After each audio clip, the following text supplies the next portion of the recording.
नमस्कार साथियों, स्वागत है आपका दृश्य आईएएस के इन फोकस प्रोग्राम में। मेरा नाम है मनीष।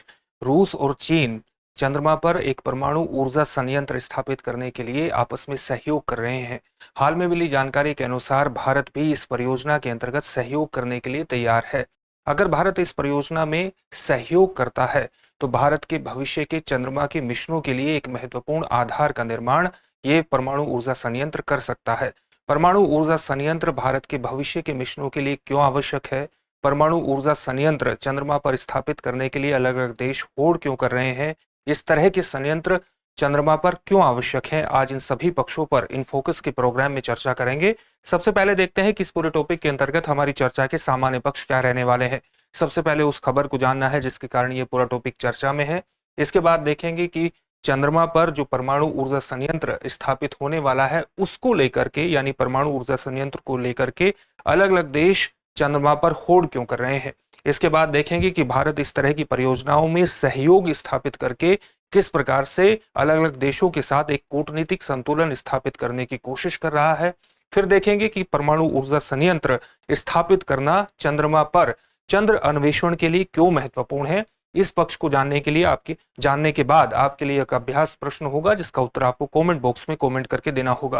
ये जो पूरा विषय है यूपीएससी की मुख्य परीक्षा के सामान्य अध्ययन प्रश्न पत्र 3 से जुड़ेगा। उसके विज्ञान एवं प्रौद्योगिकी खंड के अंतरिक्ष संबंधी विषयों से जोड़ करके आप देख सकते हैं, उपखंडों से जोड़ करके आप इससे देख सकते हैं। हम आगे बढ़े इससे पहले आप हमारे चैनल को सब्सक्राइब जरूर करिए और बेल आइकन दबाइए ताकि हमारे सभी प्रोग्राम का नोटिफिकेशन आपको मिल सके। इन प्रोग्राम से आप जुड़ जाएं। साथ ही इन सभी प्रोग्राम की पीडीएफ फाइल आपको इन फोकस दृष्टि आईएएस के टेलीग्राम चैनल पर उपलब्ध कराई जा रही है। डिस्क्रिप्शन में दिए गए लिंक पर जाकर आप पीडीएफ फाइल डाउनलोड कर सकते हैं। तो सबसे पहले खबर को विस्तार से जानते हैं और खबर यही है कि भारत, चीन और रूस चंद्रमा पर परमाणु ऊर्जा संयंत्र स्थापित करने के अंतर्गत, एक प्लांट स्थापित करने के अंतर्गत सहयोग करने के लिए तैयार हैं। और इस बात की जानकारी रशिया की जो परमाणु ऊर्जा एजेंसी है, जो राज्य परमाणु ऊर्जा निगम रोसाटोम है, उसके प्रमुख एलेक्सी लिखाचेव ने व्लादिवोस्टोक में होने वाली पूर्वी आर्थिक मंच की बैठक के दौरान इस प्रकार की जानकारी दी है। चंद्रमा पर जो परमाणु ऊर्जा संयंत्र स्थापित होने वाला है ये एक बहुत ही छोटे प्रकार का परमाणु ऊर्जा संयंत्र होगा जो कि लगभग आधा मेगावाट ऊर्जा को उत्पन्न करने की क्षमता रखेगा। और ये ऊर्जा स्थापित करना भारत ही नहीं बल्कि भविष्य के लिए जितने भी चंद्रमा मिशन होंगे उसके लिए सतत ऊर्जा आपूर्ति के अंतर्गत विशिष्ट रूप से महत्वपूर्ण है। साथ ही आप जानते हैं कि भारत वर्ष 2040 तक चंद्रमा पर एक मानव युक्त मिशन भेजने की योजना रखता है और साथ ही वर्ष 2050 तक एक चंद्र बेस भी स्थापित करना चाहता है। और इस तरह के बेसिस को स्थापित करने के अंतर्गत, इस तरह के मिशनों को आगे बढ़ाने के अंतर्गत अगर चंद्रमा पर एक स्थायी ऊर्जा स्रोत की प्राप्ति होती है तो वो भारत के लिए विशिष्ट रूप से महत्वपूर्ण हो जाती है। इन सब कारणों से ये पूरा टॉपिक चर्चा में है।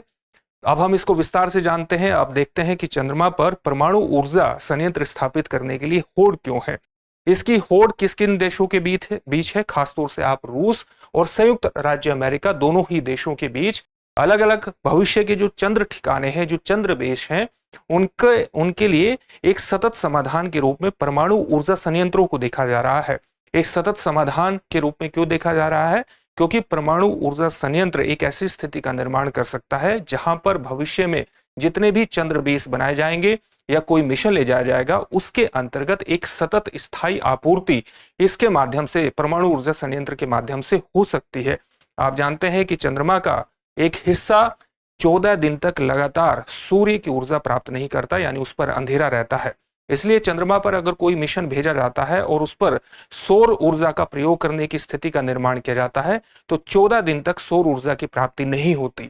इसलिए स्थायी ऊर्जा आपूर्ति के अंतर्गत परमाणु ऊर्जा संयंत्र की स्थापना विशिष्ट महत्व रखती है।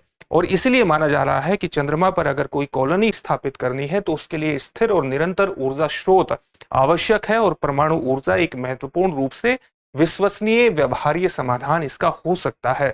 साथ ही चंद्र कॉलोनी स्थापित करने के लिए आवश्यक गतिविधियां, चाहे वो हीटिंग हो, चाहे वो ड्रिलिंग हो, चाहे खुदाई करना हो, चाहे प्रशीतन यानी रेफ्रिजरेशन हो और चाहे रोवर्स को बिजली देने की आवश्यकता हो, इन सभी के लिए सतत ऊर्जा आपूर्ति सुनिश्चित कर सकता है परमाणु ऊर्जा संयंत्र। इसके लिए एक ये पूरी व्यवस्था जो है वो एक जटिल व्यवस्था है, क्योंकि आप जानते हैं कि परमाणु ऊर्जा संयंत्र में अगर किसी भी प्रकार की दुर्घटना स्थापित होती है, दुर्घटना होती है, तो वो बेहद खतरनाक होगी, खास तौर से रिएक्टर्स के विकिरण विकिरण जैसी चीजों के कारण। इसलिए रूस की एजेंसी का कहना है कि इसमें इस तरह के परमाणु ऊर्जा संयंत्रों के निर्माण में मानवीय भागीदारी को न्यूनतम रखा जा सकता है और स्वायत्त रूप से इस तरह के परमाणु ऊर्जा संयंत्रों का निर्माण हो सकता है। रूस और चीन संयुक्त रूप से एक चंद्र बेस बनाना चाहते हैं जिसका नाम है अंतर्राष्ट्रीय चंद्र अनुसंधान स्टेशन। उन्होंने इसकी एक योजना भी बनाई है और अंतर्राष्ट्रीय चंद्र अनुसंधान स्टेशन को उनकी योजना है कि वर्ष 2035 से वर्ष 2045 के बीच चंद्रमा पर स्थापित कर दिया जाएगा। तो आप देख सकते हैं कि चंद्रमा पर जो ऊर्जा संयंत्र स्थापित करने के अंतर्गत अलग अलग देश परमाणु ऊर्जा संयंत्र को एक स्थायी स्रोत के रूप में देख रहे हैं और इसलिए उनमें आपस में एक होड़ भी है कि कौन सा तीव्र गति से चंद्रमा पर एक परमाणु ऊर्जा संयंत्र स्थापित करता है। इसी के अंतर्गत भारत भी अगर अपनी महत्वाकांक्षाओं को, अपने मिशनों को, भविष्य के चंद्रमा के मिशनों के लिए अगर ऊर्जा स्रोत के स्थायी समाधान के रूप में किसी को देखता है तो वो इस तरह के परमाणु ऊर्जा संयंत्रों की स्थापना के अंतर्गत सहयोग को देख सकता है। और साथ ही इस होड़ से बचने के लिए भारत के लिए जरूरी है कि वो एक कूटनीतिक संतुलन स्थापित करे। इसी के लिए भारत गगनयान मिशन के अंतर्गत संयुक्त राज्य अमेरिका से सहयोग कर रहा है और साथ ही इस मिशन के लिए यानी परमाणु ऊर्जा संयंत्र स्थापित करने के अंतर्गत रूस के माध्यम से चीन की अंतरिक्ष एजेंसी के साथ भी सहयोग करने की संभावनाओं को भारत तलाश कर रहा है। इसरो का जो रोड मैप है भविष्य के चंद्रमा के मिशनों के लिए जो इसरो के अध्यक्ष एस सोमनाथ ने नवंबर 2023 में एक इंटरिम रोड मैप प्रस्तुत किया था, उसके लिए एक इंटरिम रोड मैप जो प्रस्तुत किया गया था उसके अनुसार भारत में प्रधानमंत्री के आह्वान पर वर्ष 2040 तक चंद्रमा पर अंतरिक्ष यात्रियों को भेजने की भारत की एक महत्वाकांक्षी योजना है और साथ ही 2050 तक भारत एक चंद्र स्टेशन भी चंद्रमा पर स्थापित करना चाहता है। भारत की हाल की उपलब्धियां देखें तो वर्ष 2023 में आप जानते हैं कि भारत ने चंद्रयान 3 के माध्यम से एक महत्वपूर्ण रोवर मिशन, एक महत्वपूर्ण रोबोटिक मिशन चंद्रमा पर भेजा था और चंद्रमा पर रोबोटिक मिशन भेजने वाला भारत 5वां देश बना था। इसके साथ ही चंद्रमा के दक्षिणी ध्रुव पर इस तरह की उपलब्धि हासिल करने वाला भारत पहला देश बना था। यह भारत की हालिया उपलब्धि है और भारत के भविष्य के मिशनों को देखें तो भारत अगर अंतर्राष्ट्रीय चंद्र परमाणु परियोजना में भागीदारी स्थापित करता है जो कि चंद्रमा पर इंफ्रास्ट्रक्चर के विकास में महत्वपूर्ण है, तो ये भारत की स्वयं की महत्वाकांक्षाओं को विशेष रूप से गति प्रदान करने वाला एक महत्वपूर्ण मिशन हो सकता है।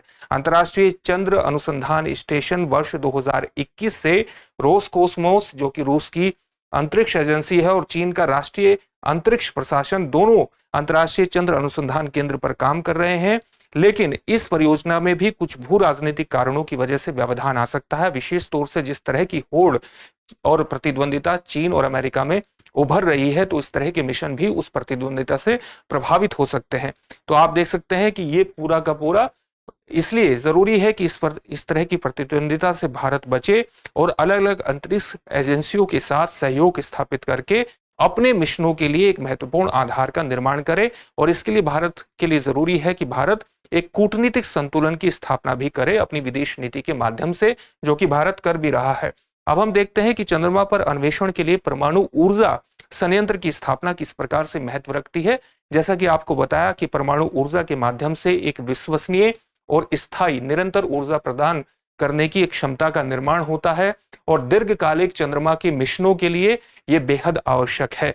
साथ ही जैसा कि अभी आपको एक और तथ्य बताया गया था कि चंद्रमा पर जो सौर ऊर्जा की प्राप्ति है वो 14 दिन तक प्राप्त नहीं होती है, क्योंकि चंद्रमा पर अंधेरा रहता है अगर आप किसी भी स्थान पर ऊपर उतरते हैं। इसलिए परमाणु रिएक्टर एक सतत और विश्वसनीय बिजली आपूर्ति का साधन हो सकता है और यही कारण है कि नासा भी भविष्य के चंद्रमा बेसिस के लिए, चंद्रमा के ठिकानों के लिए, चंद्रमा के मिशनों के लिए परमाणु ऊर्जा संयंत्र को एक विकल्प के रूप में देखता है। भारत की तरह भागीदारी परमाणु ऊर्जा संयंत्र स्थापित करने के अंतर्गत भारत की जो भागीदारी है वो चंद्रमा पर भारत की स्थायी उपस्थिति को स्थापित करने के वैश्विक प्रयासों के ही अनुरूप है और भारत के लिए विशेष रूप से मददगार होगी उसके भविष्य के मिशनों को अगर हम ध्यान रखें।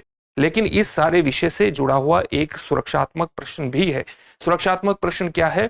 कि अगर कहीं रिएक्टर में किसी प्रकार की दुर्घटना हो गई तो विकिरण पॉल्यूशन से प्रभावित हुआ जा सकता है। लेकिन वैज्ञानिकों का कहना है कि इन रिएक्टर्स को इस प्रकार से डिजाइन किया गया है कि अगर किसी भी तरह की इस दुर्घटना की पृष्ठभूमि का निर्माण होता है तो रिएक्टर स्वतः ऑटोमेटिकली बंद हो जाएंगे और किसी भी तरह की बड़ी दुर्घटना होने की संभावना नहीं है। इवन अगर किसी तरह का प्रक्षेपण विफल भी होता है तो न्यूनतम विकिरण जोखिम ही उससे उत्पन्न होगा, क्योंकि इसमें सुरक्षा के पर्याप्त मानक इस तरह के रिएक्टरों के निर्माण के अंतर्गत अपनाए गए हैं। वैज्ञानिकों का यह कहना है कि सुरक्षात्मक रूप से इस तरह के रिएक्टर बिल्कुल सुरक्षित हैं। तो ये पूरा टॉपिक था। इससे संबंधित एक प्रश्न देख लेते हैं। प्रश्न क्या है? रूस और चीन द्वारा विकसित किए जा रहे परमाणु ऊर्जा संयंत्र का प्राथमिक उद्देश्य क्या है?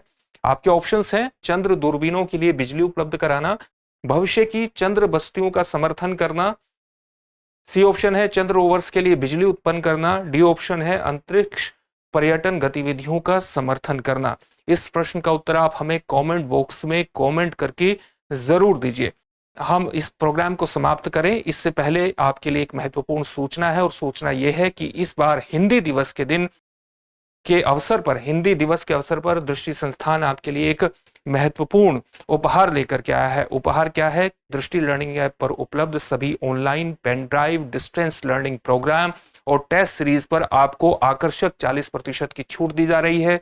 ये छूट 13 और 14 सितंबर को रहेगी। इस छूट का लाभ उठाना बिल्कुल मत भूलिए। इसके लिए तुरंत आप डाउनलोड कीजिए दृष्टि लर्निंग ऐप और इन नंबरों पर भी आप कॉल कर सकते हैं।